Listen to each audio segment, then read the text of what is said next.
Ignacio García Valdecasas, muy buenos días. Buenos días. Muchas gracias por invitarme. Saludo a ti y a toda vuestra audiencia. Gracias por compartir la fotografía que ves con nosotros a estas horas.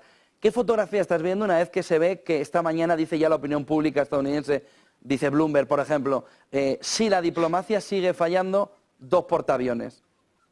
¿Vamos camino de ese choque finalmente?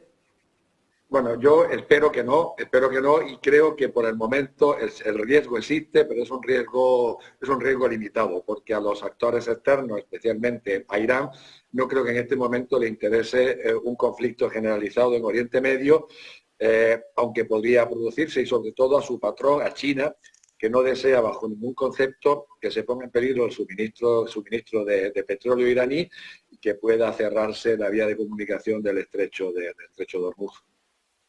Creo que existe esa posibilidad, puesto que los ánimos se están caldeando a raíz de lo que Israel está haciendo en la Franja de Gaza. El foco se mantendrá en el norte de Israel, en el Líbano, pero creo que no se extenderá a otros países. Aunque hay quienes piensan lo contrario, que los 2 portaaviones lo que han ido ahí es a provocar. Lo que han ido los 2 portaaviones es a facilitar que el conflicto se extienda, porque en ese momento, porque desde un punto de vista u otro le interese a Estados Unidos, a Israel, provocar ahora el conflicto y no retrasarlo más, cuando quizás en el futuro ya Irán tenga un dominio absoluto de la posibilidad de fabricar bombas y armamento nuclear. Son los 2 puntos de vista que se están barajando. Ignacio, importante, si quieres vamos a ver varios temas clave alrededor de lo que está sucediendo. El primero sería la solución. Porque en esa solución, ayer Sánchez... Bueno, yo creo que la solución es el último, porque si no ponemos el conflicto en su contexto, hablar de una solución no sé si tiene mucho sentido. Sí, pero nos puede servir la solución a ver el contexto. Es decir, se está planteando que haya 2 estados y es el origen del conflicto.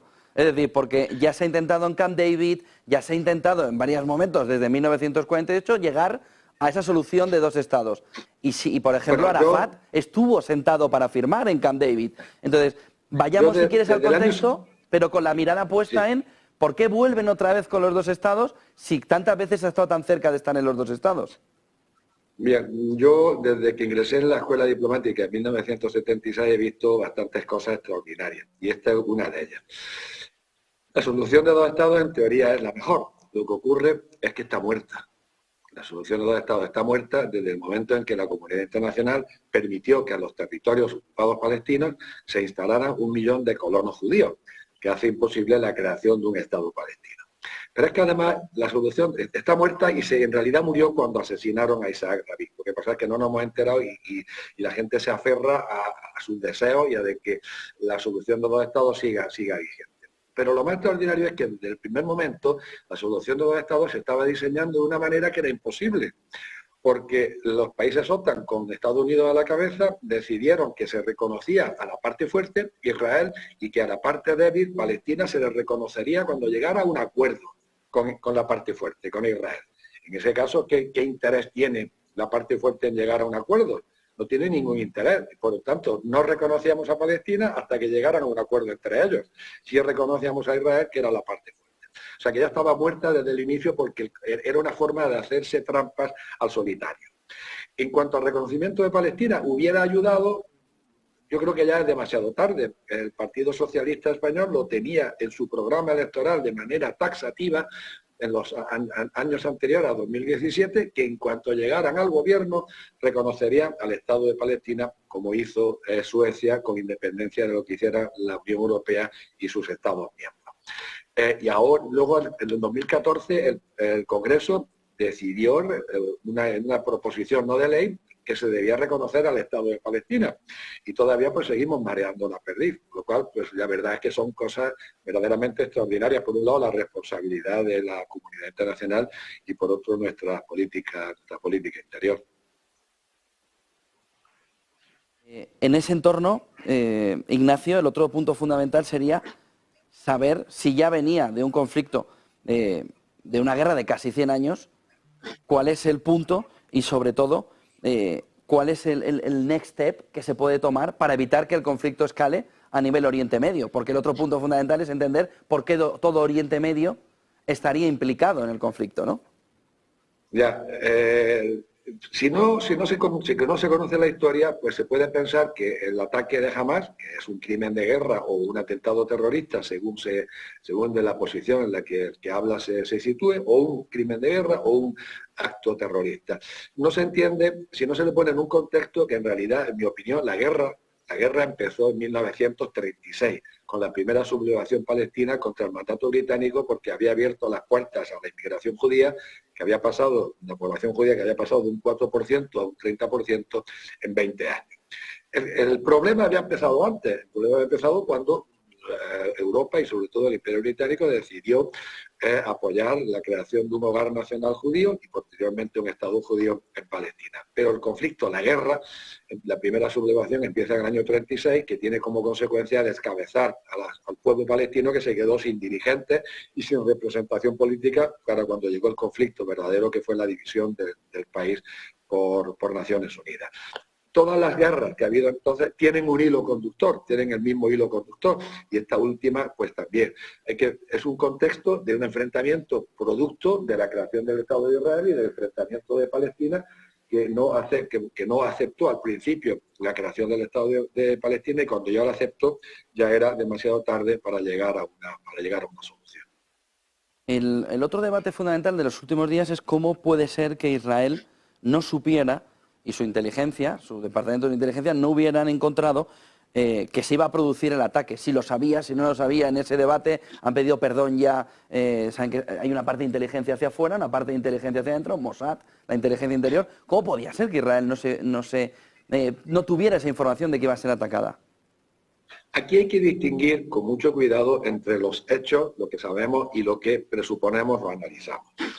Lo que sabemos es que los egipcios, el gobierno egipcio ha anunciado públicamente y ha comunicado públicamente que informó a los servicios secretos israelíes de que iba a haber un ataque de Hamás.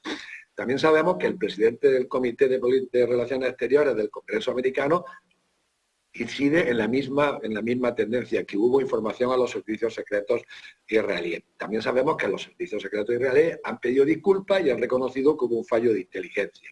Eso es lo que sabemos. Y luego yo presupongo, lo doy por hecho, que los operativos en el terreno de los servicios secretos israelíes estaban plenamente informados. Por lo tanto, con las tres cosas que sabemos y con lo que presuponemos, podemos llegar a la conclusión que los servicios secretos israelíes tenían alguna información. Pero claro, como dice el profesor Mearsheimer, no es lo mismo que los egipcios digan va a haber un ataque de Hamás, en cuyo caso los israelíes pueden pensar pues, que una noche van a tirar 5 cohetes, como era la costumbre, o los egipcios dijeron, mira, se están preparando para un ataque por mar, tierra y aire, varios miles de milicianos armados hasta los dientes por parte de Hamás. Pero en fin, en todo caso, la información llegó, la información debió subir, porque los servicios secretos la información siempre sube, un momento en que se analiza hasta dónde subió, hasta dónde llegó, ahí es donde no se sabe, y si llegó a nivel político, si llegó a la cúpula, lo que no se sabe, y no creo que se sepa a corto plazo y que quizás los historiadores lo sepan. Lo que también es curioso y conviene señalar es que ese fallo de inteligencia, reconocido por la parte israelí, tiene una serie de coincidencias extraordinarias. Una, que no hubiera patrullas navales en las aguas de Gaza, que las había continuamente. Yo he estado allí, yo he cruzado a la franja de Gaza varias veces y he visto cómo los pescadores palestinos que pasaban de las 3 millas o de las 15 millas, según los días el régimen cambiaba, enseguida recibían fuego real por parte de las patrulleras israelíes. Esa noche, esa madrugada, no había patrulleras israelíes en las aguas de Gaza, no había patrullas vigilando la verja, que yo también las he visto, que las patrullas eran constantes, y cuando se destruyeron los medios electrónicos de vigilancia, se supongo que habría una reacción inmediata por parte de los que están controlando esos medios en las pantallas en el centro de control, lo supongo, pero es cierto que las fuerzas israelíes tardaron 6 horas en reaccionar. Entonces hay toda una serie de contradicciones que permiten a algunos especular. Yo desde luego no me gusta especular y me gusta hablar sobre los hechos, sobre lo que tenemos, pero que desde luego hubo un fallo de inteligencia, está claro. ¿Quién de las dos partes necesita más que se acabe la guerra? ¿Cuál es la amenaza de escalada real? si es que se puede entender, antes de que estalle un conflicto que pueda afectar a todo Oriente Medio? Y sobre todo, ¿cuál de las dos partes debería estar empujando más a que desescale? Se está viendo a Biden, sobre todo, hacer esfuerzos extraordinarios, pero también se ha visto a Putin hablar con todos los países que están en Oriente Medio, intentando calmarles también para lo que está sucediendo. ¿Cuál es la amenaza de escalada que se pueda ver o que se pueda prever desde antes del estallido del conflicto en Oriente Medio? Y sobre todo, ¿cuál de las partes tiene necesidad mayor de que esto pare? Hace casi 100 años el conflicto bélico empezó por la irresponsabilidad de la comunidad internacional y siempre es la irresponsabilidad de las grandes potencias, como ya he señalado antes. Durante todo este tiempo, hasta desde 1919 que se establece el mandato británico hasta ahora, el conflicto se ha ido pudriendo precisamente por la responsabilidad de la comunidad internacional y en concreto de las dos grandes potencias del momento, el Imperio Británico primero y Estados Unidos después. Y ahora mismo vemos esa responsabilidad, cuando en el Consejo de Seguridad el secretario general, la delegación rusa o la delegación brasileña propone un alto el fuego inmediato con carácter humanitario.